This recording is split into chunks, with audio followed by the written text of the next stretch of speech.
سجادی جو امام ہماری رحمۃ اللہ علیہ کے رائٹ ہینڈ تھے، وہ ان کا ودیع پہ میسج تھا، تو فرما رہے تھے کہ حدیث ہے کہ رسول پاک صلی اللہ علیہ وسلم کسی بھی تنگی دل کے وقت، ناراحتی کے وقت فقط 3 بار کہتے تھے یا علی۔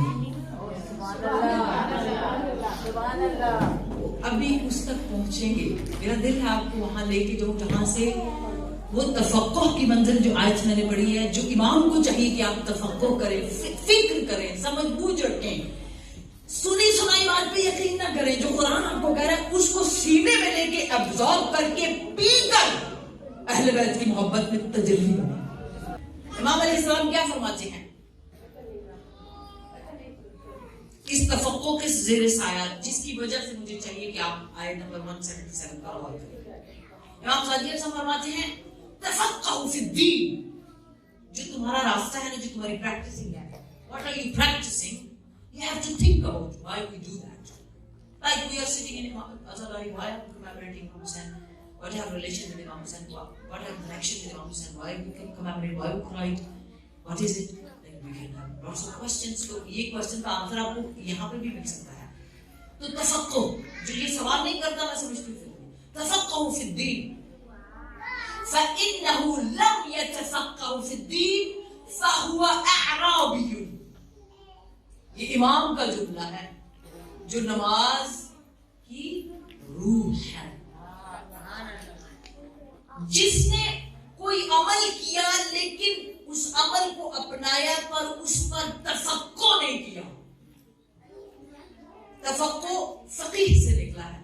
جیسے ہمارا آج کل کا ماڈرن زمانہ ایسا بنا ہوا ہے، ہمیں یاد ہی نہیں ہے کہ آخری زمانہ پیار محبت سے رہنا ہے، درگزر کرنا ہے، دوسروں کی غلطیوں کو معاف کرنا ہے، سیدھے سے لگانا ہے۔ ہم ویسے ہی وہ جو شیطان نے قسم کھائی تھی عاشورہ کے دن سیلیبریٹ کیا تھا، کوئی ایک تھا جس نے عاشورہ کو سیلیبریٹ کیا تھا، اور جو قسم کھائی تھی میں بات آپ کی خدمت میں، تو ہم نہ اس کی بات سنیں، ہم کوئی بھی زندگی میں عمل اختیار کریں، عقیدہ بنائیں، تو امام فرماتے ہیں فَإِنَّهُ لَمْ يَتَفَقَّهُ فِي الدِّينِ، اپنی پریکٹس پہ غور نہیں کرتا، میں کیا کر رہا ہوں، میں کیوں تکبیر کہوں نماز کی، میں کیوں نماز پڑھوں، کوئی بھی چیز میں کیوں پردہ کروں۔ تفقہ، اگر فقہ، تفقہ، سوچ بچار، کھوج نہیں لگائی، جستجو نہیں کی، فقاہت نہیں پیدا کی، فَهُوَ عَرَبِيٌّ، تو پھر آپ وہی آراب ہیں۔ آراب کا قرآن میں پتہ ہے کہ وقالت الاعراب آمنا، یا رسول اللہ، قرآن کی آیت ہے، آراب آ کر کہتے تھے یا رسول اللہ ہم ایمان لائے، تو خداوند متعال نے پیغمبر سے کیا کہا، قل لم تؤمنوا، یہ تو ایمان نہیں لائے، فهو قال اسلمنا، وہ یہ کہتے ہیں کہ اسلمنا، لیکن کیا ہے ولکن لا، لیکن نہیں ہوا، ولیکن لا اسلام فی قلوبہم، یا فی قلوبکم، یعنی ان کے دلوں میں اسلام داخل نہیں ہوا۔ کن کے دلوں میں؟ اس کا مطلب ہے جن کے دلوں میں اسلام داخل نہیں ہوتا، ایمان داخل نہیں ہوتا، قرآن نے ان کو کہا ہے اعرابی۔ اب پھر ایک اور امام صادق علیہ السلام کا فرمان، امام فرماتے ہیں